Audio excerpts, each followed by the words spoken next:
Why do you keep talking to yourself that way? Why?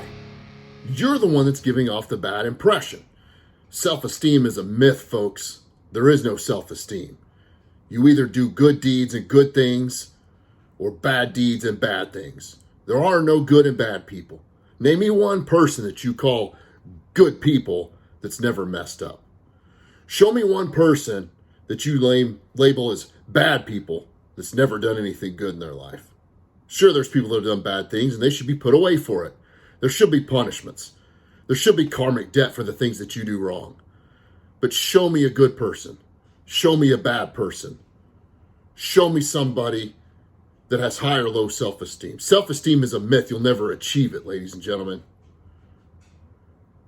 When I was working as a law enforcement officer, I remember getting out of the academy, and I admit I probably looked like I was 12 years old, just like they all look 12 to me now. I get it. I've got some gray now, got some time on. And I was always worried that people would see my youngness and my inexperience and not think I knew what I was doing. First things first, when you get out of the academy, when you get out of college, when you get out of tech school, when you get out of high school, you don't know what you're doing. You got no experience. You don't know what you're doing. Yeah, you got the base knowledge. Yeah, you've got some history. Yeah, you've got some ways to talk to people.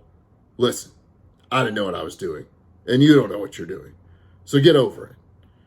Just show up and do the right thing. That's it. Go to your job. Go to law enforcement. Go to the fire station. Go to your welding job. Go to your therapy job. Just show that you know you're competent and hardworking and can do the right thing.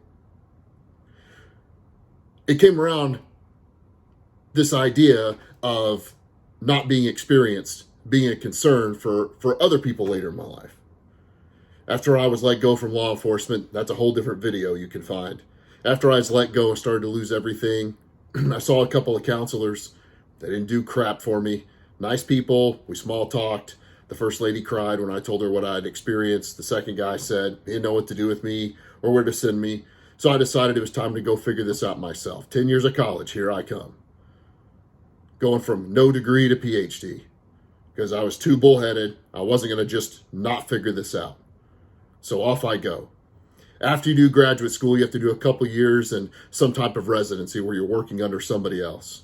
And I remember being in one of those meetings, and one of the younger graduates, somebody that had done graduate school and college just after high school, said, well, this isn't fair.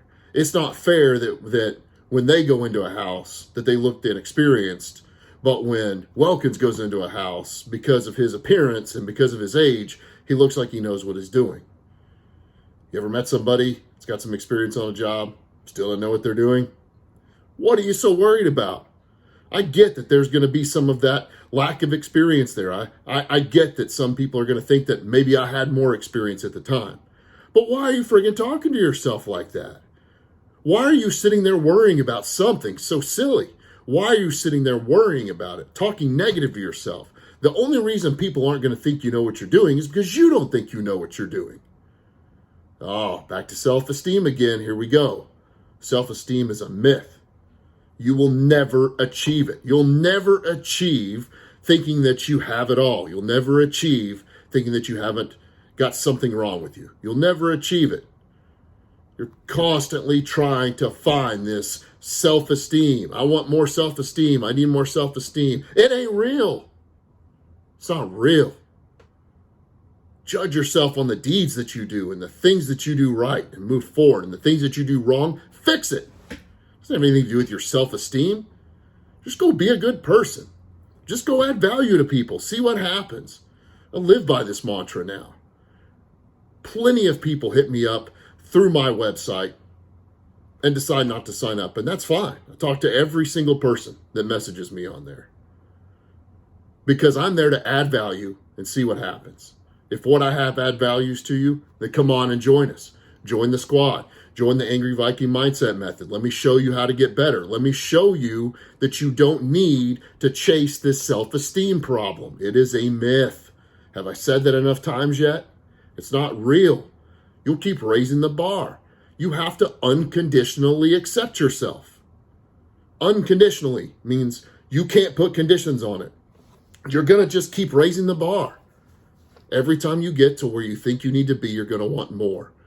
You got to quit putting conditions on whether you're a person of good or bad deeds. You have to unconditionally accept yourself. And acceptance doesn't mean you got it perfect, or you have to be cocky, or you know everything, or you figured it all out. This young lady sitting at the table telling me it's unfair that other people are going to think she's experienced. Of course they're going to think she's inexperienced. She thinks she's inexperienced. And you have to go in there fake and act like you know what you're doing when you don't. Go in there and add value to people. See what happens. It's not that difficult. You'll find the technicalities of your job. You'll find the technical things that you need. You'll find the experience. Just go. What are you worried about? Just go. It's this anxiety. Folks, anxiety is just your body's way of telling you something's wrong, and here's some extra energy for it. You ever get completely exhausted at night sitting on the couch and you go to bed and you're wide awake because you thought of something you had to do tomorrow or something you're concerned about? That's just your body saying, hey, oh, we got a problem? Here's some extra energy. You got a couple options here. Quit worrying about it. Oh, I can't believe you just told somebody with anxiety not to worry. Play it back 30 seconds. I told you you have an option to stop worrying about it. The other option is to get rid of the energy. You'd be surprised how many people call me from my elite tier and say, man, I'm really dealing with some anger right now. I'm really dealing with some anxiety right now, doc. And the first thing I tell them is do 25 burpees and call me back. And I get silence. What? I called you for anxiety. I called you for anger, and you're telling me to work out? Yeah, get rid of the energy, dummy. Then we can think clearly. And every one of them hang up. And 3 minutes later, they call me back. They say, all right, I've burned off some of that energy. I'm a little less angry. I still need to figure out what's going on so I don't continue to get angry and anxious. But it's your body's way of giving you energy to deal with things. How do you think it came up with this? You don't have extra energy when you're angry or when you're anxious? Think about it.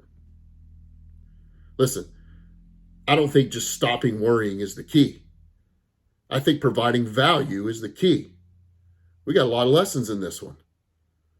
You don't think you're worth anything? You don't have self-worth or self-esteem? I wonder why. You're not going to achieve it. There are people that have better things, better feelings of self-esteem, better feelings of self-worth. And all that can come crashing down just as well. If you put your self-esteem and your self-worth in stimulus, in things that happen to you or happen around you, you're a fool. It's not real. You can't sustain it. You can go fake it if you want. You have to judge yourself on the deeds that you do, on the actions that you have, on the value that you give people. Quit worrying about if you have no experience or not. Just go add value to people. Just go do it. Just go show them you're a good person. Quit with that slow self-esteem. Quit. You're just beating yourself up. If you walk into a room where you're new and you just already assume you don't know what you're doing, you already assume that you're a bad person, guess what they all think? If you need help with this, you're going to have to change your discipline. We never rise to our goals in adversity. We always fall to the strength of our system. You've got to get your discipline in place. You've got to get your life in place. You've got to get your skills in place. You got to be ready for adversity. And you're only going to do that by continually learning. That is something that happens daily on the Angry Viking Mindset Method. You've got to continue to learn to think rationally. You've got to continue to learn in a rational manner and not an over-emotional manner. This self-esteem, that's your over-emotion. That not good enough? What the hell is good enough? How will you ever meet that marker? You've got to raise your discipline. Go to my website, theangryvikingtherapist.com. Smash the red button when you've seen enough and get signed up. We got tiers with prices for everybody. We'll fit you in there somewhere. Want more videos? Want one-on-one discussions? You've got to fix this. You've got to fix this so-called self-esteem. How are you ever going to get there? Raise your discipline. Be ready for adversity. Quit acting like you're not good enough.